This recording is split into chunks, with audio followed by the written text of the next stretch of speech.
José Luis Prieto es una figura fundamental para nuestra universidad. Yo tuve la suerte de coincidir con él en su etapa como director de Ponferrada y en base a ese respeto y esa admiración profesional, pues lo considero un maestro y un hermano mayor.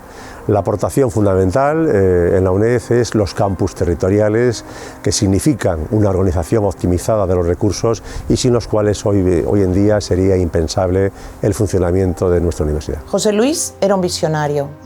A súa adaptación da UNED a un novo modelo territorial fixo que os centros puidesen dar resposta á implantación do Espazo Europeo de Educación Superior, que de outro xeito non podería ter sido realidade. Isto tamén nos fixo dar unha resposta durante a pandemia, unha resposta que foi coordinada e ademais que puido asistir a todas aquelas persoas que estaban estudando dende as súas casas grazas a algo que estaba xa perfectamente instaurado nesta nosa universidade. Grazas ao seu impulso e á colaboración decidida da Diputación de Lugo, a UNED botou raíces na nosa provincia, converténdose nun referente para centos de lucenses que puideron estudar sin ter que marchar fora da súa terra. Aquel proxecto que naceu da cooperación entre institucións e do compromiso de moitas persoas como a José Luis abriu camiños e oportunidades que aínda hoxe seguen dando froitos. Foi un gran xestor e un visionario que creía na educación como motor de cambio e a iso dedicou boa parte da súa vida. En ese sentido, foi o gran impulsor, o gran defensor da instauración da UNED en Lugo, que naquele momento era a única provincia que non dispoñía deste centro asociado.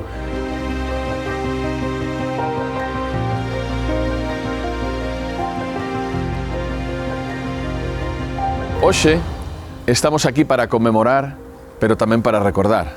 Recordar a figura de José Luis Prieto Arroyo, o pai profesional de toda a plantilla da Universidade Nacional de Educación a Distancia en Lugo.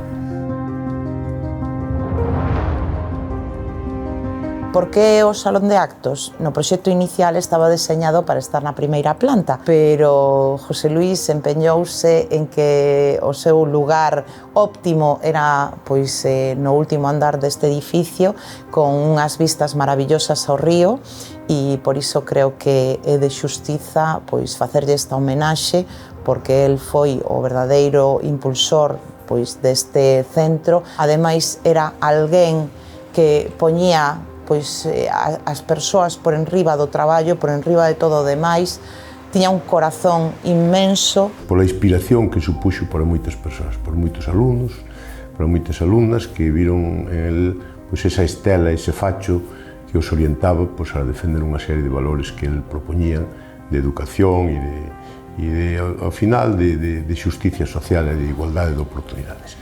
Así que será recordado para sempre nesta cidade e a súa pegada, está claro, deixou un fondo recordo. El foi a alma deste centro asociado, en cada soño, en cada matrícula, en cada estudiante egresado. Aí estará o seu legado. Por eso, hoxe queremos recordalo e festexar que terá un sitio na nosa universidade co seu nome para o resto dos tempos.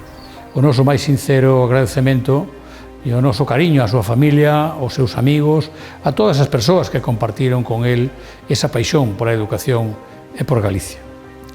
O seu exemplo inspíranos a seguir construindo unha provincia que cree na formación, que cree na igualdade de oportunidades e no valor do esforzo colectivo. Así que, gracias por tanto, esta provincia non te esquece.